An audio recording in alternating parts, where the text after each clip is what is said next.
Hello everyone, this is Jagjit Singh, TGT Economics from KV number 1 Bathinda. I welcome all.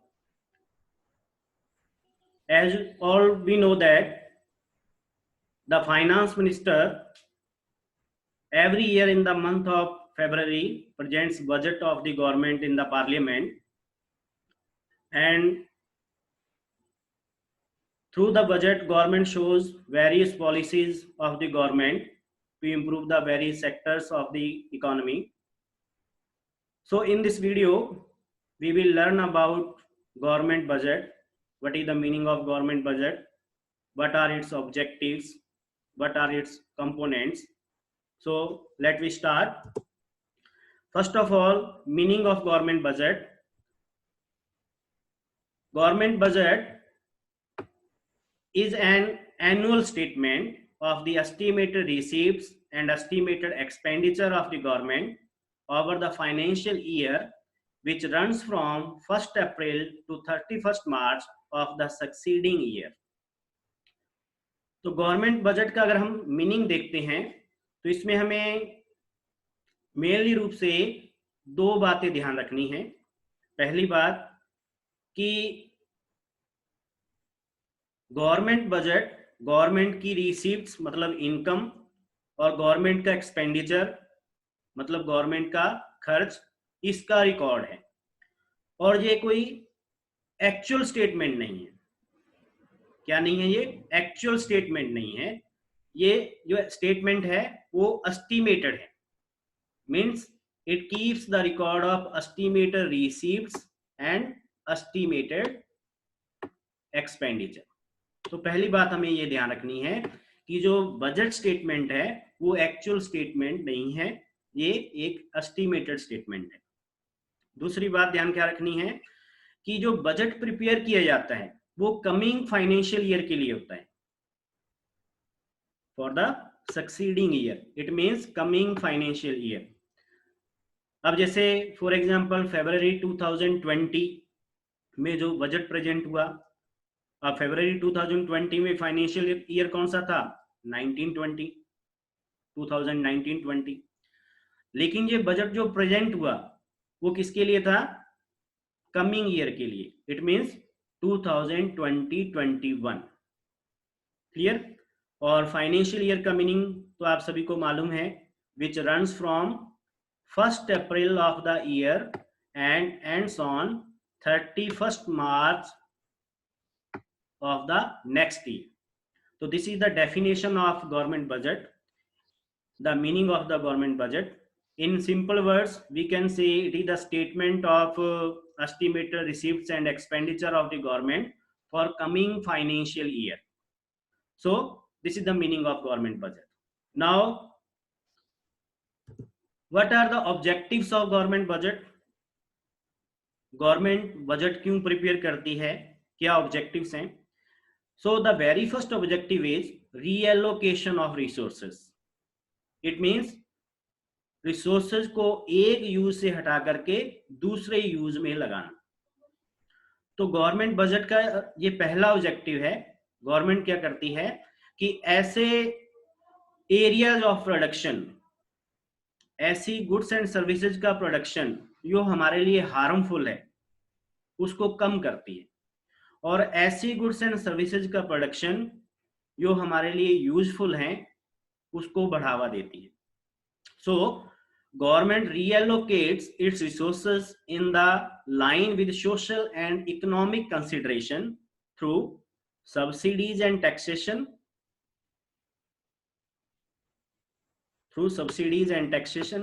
and second one is directly producing goods and services. So through subsidy and taxation, this is the one way how the government reallocate its resources. Government क्या करेगी? ऐसी चीजों का production जो हमारे लिए harmful है उन पे ज्यादा टैक्स लगाएगी, जिससे उनका प्रोडक्शन क्या हो जाएगा? डिस्करेज होगा। इसी तरह से ऐसी चीजों का प्रोडक्शन जो हमारे लिए यूजफुल है उनमें गवर्नमेंट सब्सिडी देगी, तो उससे क्या होगा? उन चीजों का प्रोडक्शन है वो इंक्रीज होगा। तो इस तरह से क्या होगा कि जो रिसोर्सेज जो हार्मफुल कमोडिटीज के प्रोडक्शन में लगे हुए हैं वो वहां से हट करके ऐसी गुड्स के प्रोडक्शन में लग जाएंगे जो हमारे लिए यूजफुल है। तो this is the one way, ये एक तरीका है। इसके अलावा गवर्नमेंट और क्या तरीका अपना सकती है? The second way is government directly produce goods and services in non profitable activities.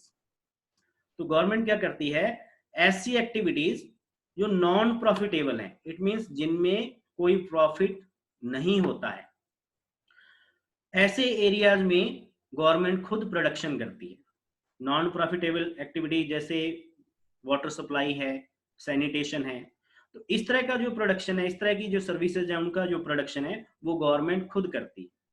ठीक है, तो पहला ऑब्जेक्टिव क्या है गवर्नमेंट बजट का? Reallocation of resources. तो इस तरह से गवर्नमेंट क्या करेगी, जो नेशनल प्रायोरिटी एरियाज हैं उनमें अपने रिसोर्सेज को लगाएगी। तो this is the first objective of government budget. Now the second objective is reducing inequalities. It means reducing gap between rich and poor. Government redistribute income and wealth to reduce inequalities by imposing taxes on the riches and spending more on the welfare of poor. तो अगर rich और poor में gap कम करना है तो government क्या करेगी, government क्या पॉलिसी अपनाएगी, जो rich section of the society है उस पे टैक्स लगाएगी, और इसी तरह से जो poor section of the society है उन पे ज्यादा स्पेंड करेगी, उन पे खर्चा ज्यादा करेगी, जिससे पुअर लोगों का वेलफेयर है वो बढ़ेगा। और रिच सेक्शन पे टैक्स लगाने से और पुअर सेक्शन के लिए स्पेंडिंग करने से रिच और पुअर के गैप को थोड़ा कम किया जा सकता है। तो this is the second objective, reducing inequalities. Now the next objective of the government budget is economic stability. Economic stability, it means economy को इन्फ्लेशन और डिफ्लेशन से बचाना। ऐसा ना हो कि इकोनॉमी में लगातार इन्फ्लेशन ही रहे, या ऐसा ना हो कि इकोनॉमी में लगातार डिफ्लेशन ही रहे। तो गवर्नमेंट क्या करती है, अगर इकोनॉमी में इन्फ्लेशन की सिचुएशन है तो गवर्नमेंट क्या करेगी, टैक्स रेट को बढ़ा देगी और गवर्नमेंट एक्सपेंडिचर को कम कर देगी, जिससे क्या होगा, लोगों की डिस्पोजेबल इनकम है वो कम हो जाएगी, वो डिमांड कम करेंगे, और जब डिमांड कम करेंगे तो धीरे धीरे है वो जो प्राइसेस हैं वो नीचे आना स्टार्ट हो जाएंगे और इन्फ्लेशन है वो रिमूव होगा।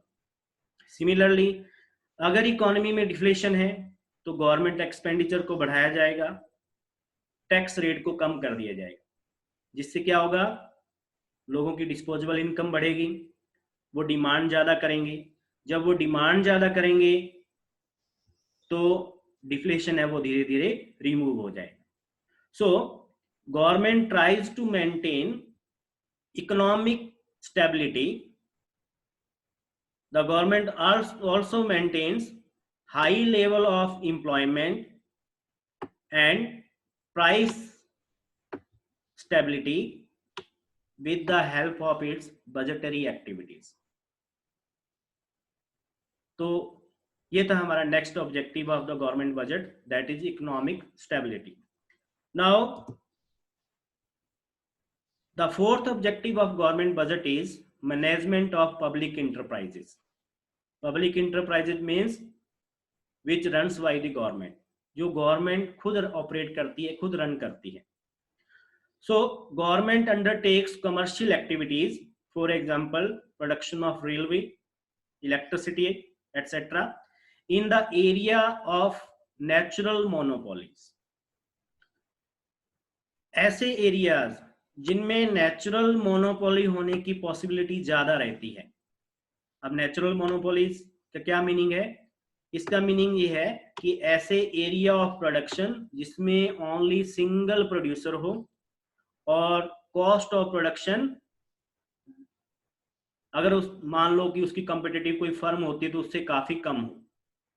तो इस तरह की जो नेचुरल मोनोपोलीज एरियाज हैं उनमें गवर्नमेंट खुद प्रोडक्शन करती है, जैसे railway of India, electricity boards. तो बजट के थ्रू क्या करती है गवर्नमेंट, ये जो पब्लिक सेक्टर अंडरटेकिंग्स हैं इनको मैनेज करती है। So this is the fourth objective. Now the last objective of the government budget is economic growth. It means increasing the pace of GDP. It means GDP को increase करना। So government ensures economic growth through its budget by providing tax rebate and other incentives to productive ventures. तो economic growth को बढ़ाने के लिए, GDP की growth को बढ़ाने के लिए गवर्नमेंट क्या करती है कि जो प्रोड्यूसर्स हैं उनको टैक्स रिबेट देती है, टैक्स में छूट देती है। इसके अलावा कुछ अदर इंसेंटिव भी दे सकती है। फॉर एग्जांपल जैसे सब्सिडाइज रेट पे इलेक्ट्रिसिटी प्रोवाइड करना, ठीक है। इस तरह से क्या होगा, प्रोड्यूसर्स को इंकरेज किया जाता है ताकि वो गुड्स एंड सर्विसेज को ज्यादा प्रोड्यूस करें और गुड्स एंड सर्विसेज का फ्लो है वो इकोनॉमी में इंक्रीज हो।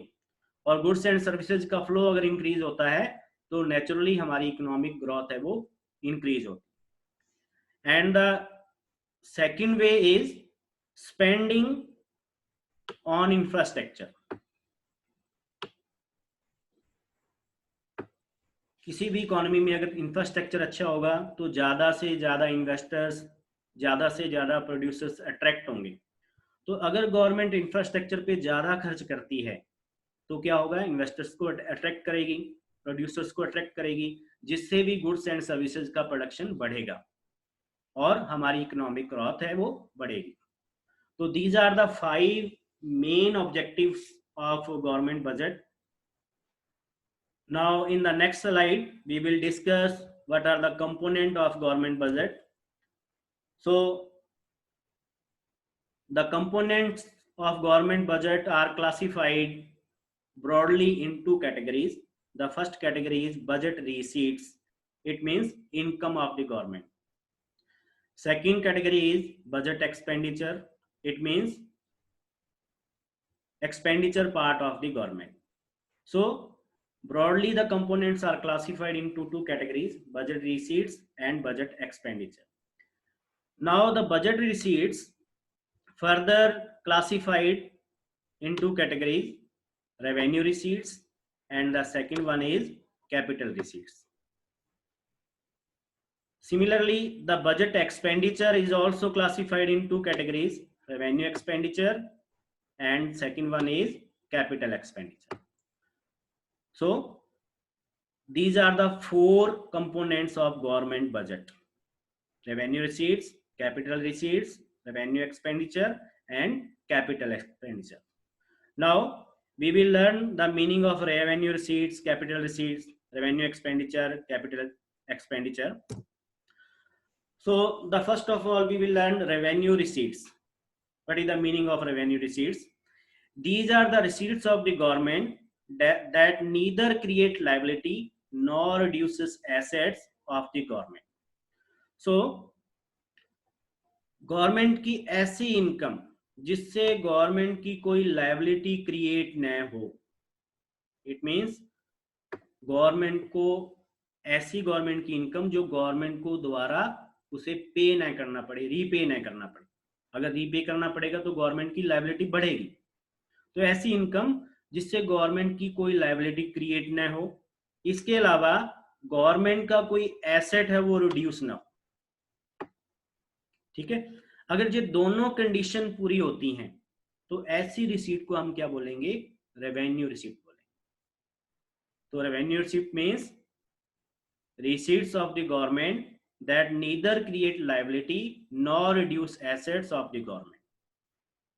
ऐसी गवर्नमेंट की इनकम जिससे गवर्नमेंट की लायबिलिटी और गवर्नमेंट के एसेट पे कोई इफेक्ट नहीं पड़ता, ऐसी इनकम को हम रेवेन्यू इनकम बोलेंगे या रेवेन्यू रिसीट्स बोलेंगे। ठीक है, तो ये दोनों कंडीशन फुलफिल होनी चाहिए।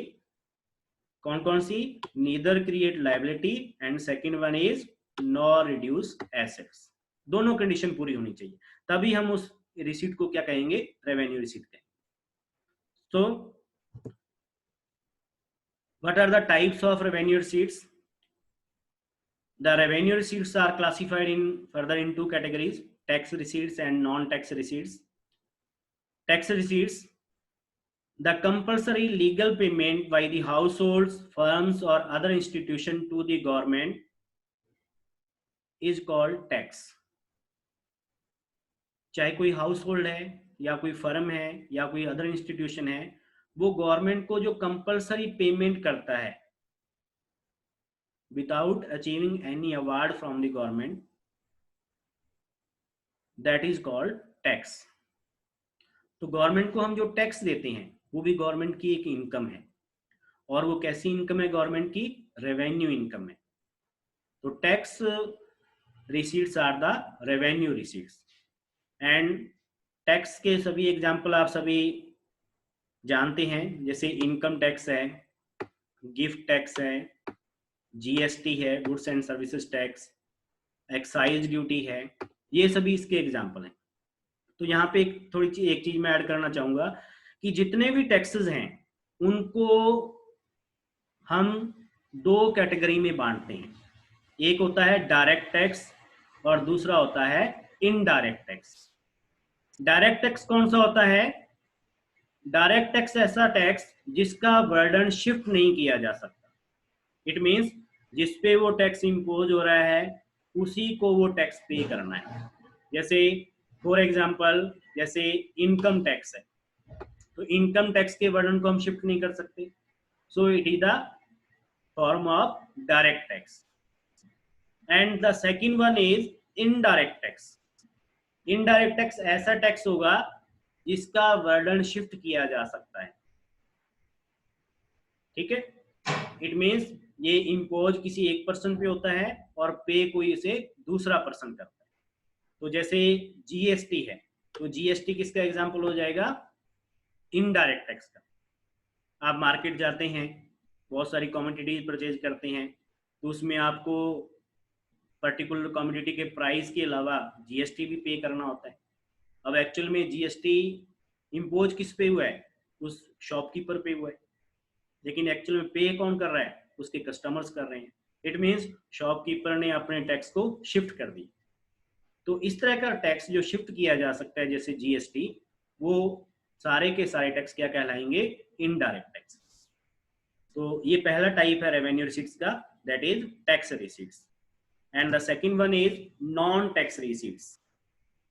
नॉन टैक्स रिसीट्स गवर्नमेंट की ऐसी इनकम जिससे गवर्नमेंट के एसेट्स और लायबिलिटी इफेक्ट नहीं होते और वो टैक्स रिसीट्स के अलावा है, वो सारे के सारे रिसीट्स नॉन टैक्स रिसीट्स कहलाएंगे.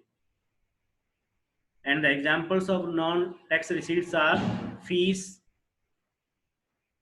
हम गवर्नमेंट को फी पे करते हैं बहुत सारी सर्विसेज लेने के लिए, जैसे लाइसेंस फी है, परमिट है. ठीक है. And second one is escheat. Escheat क्या होता है? कि अगर पर्टिकुलर किसी पर्सन की डेथ हो जाती है और उसके प्रॉपर्टी का कोई लीगल हियर नहीं है, तो वो प्रॉपर्टी क्या होती है? गवर्नमेंट अक्वायर कर लेती है. उसी को हम क्या बोलते हैं? एसचीट बोलते हैं. And third one is fines and penalties. अगर हम लॉ ब्रेक करते हैं तो हमें फाइन या पेनल्टी लगती है, वो भी गवर्नमेंट की इनकम है. Gifts and grants from abroad और from within the country. Income from public enterprises. Government जो पब्लिक सेक्टर अंडरटेकिंग चलाती है तो गवर्नमेंट को उससे प्रॉफिट होता है. Special assessment and forfeiture. ये सारे एग्जांपल किसके हैं? नॉन टैक्स रिसीट के हैं. तो यहाँ पे हम ये दो जो वर्ड्स हैं स्पेशल असेसमेंट और फोर फीचर, इनका मीनिंग जानेंगे. Special assessment, it is the payment which is made by the owners of those properties whose value has appreciated due to development activities. अगर कोई डेवलपमेंट एक्टिविटी होती है, कहीं पर अच्छी अच्छी रोड्स बन गई, तो उसके आसपास का जो एरिया होता है उसकी वैल्यू इंक्रीज हो जाती. तो ऐसे एरियाज में गवर्नमेंट स्पेशल असेसमेंट कंडक्ट करती है और उससे गवर्नमेंट को कुछ इनकम होती है. वो इनकम भी गवर्नमेंट की नॉन टैक्स रेवेन्यू में आएगी. कैसी रिसीट्स होंगी? वो नॉन टैक्स रिसीट्स. इसी तरह से दूसरा वर्ड है four feature. It means penalties imposed by the courts for non-fulfillment the orders. If a person does not fulfill the orders of the government, then courts impose penalties on him, and these penalties are called forfeiture. So these are the types of non-tax receipts of the government. Now the next is capital receipts of the government. Capital receipts are those receipts of the government that either create liability or reduce assets of the government. तो capital receipt में क्या है कि government की ऐसी income जिससे या तो गवर्नमेंट की लायबिलिटी क्रिएट हो या फिर गवर्नमेंट के एसेट्स हैं वो रिड्यूस हो जाए.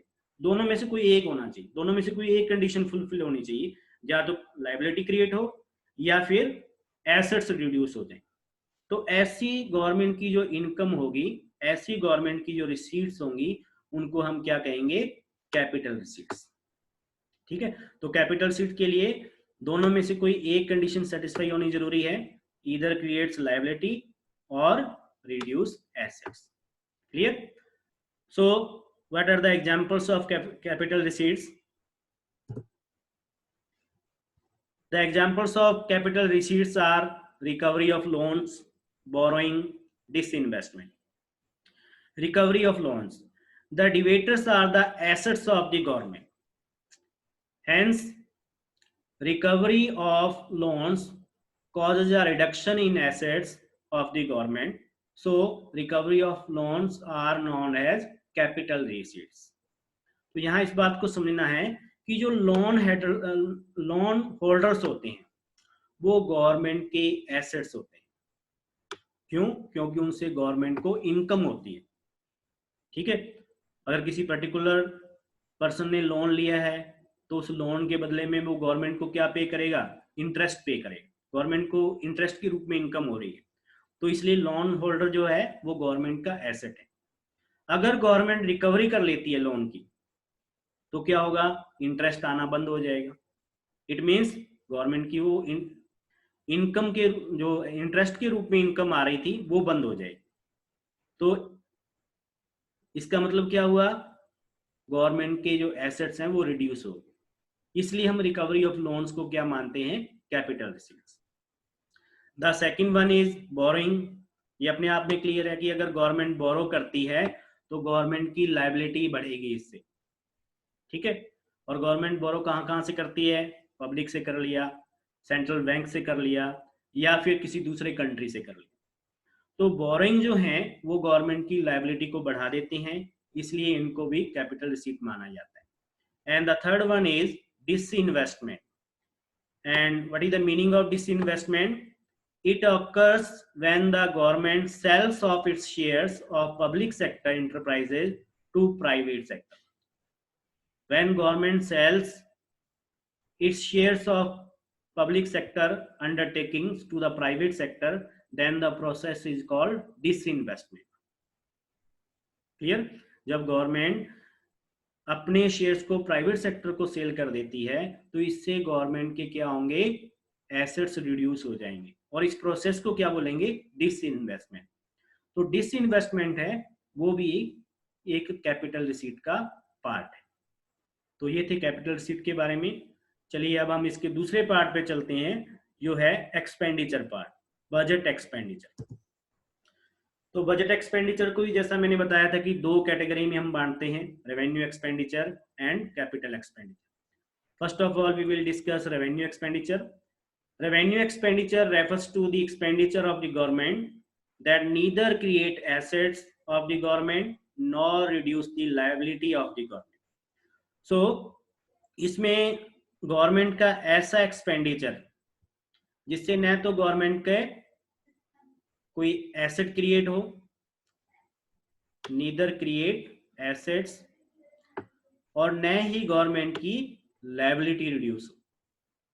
इट मीन्स ये दोनों कंडीशन फुलफिल होनी चाहिए कि अगर गवर्नमेंट कोई स्पेंडिंग करती है और उसका कोई एसेट क्रिएट नहीं हो रहा उससे, न ही गवर्नमेंट की लायबिलिटी रिड्यूस हो रही है, तो उस तरह के एक्सपेंडिचर को हम क्या मानेंगे, रेवेन्यू एक्सपेंडिचर।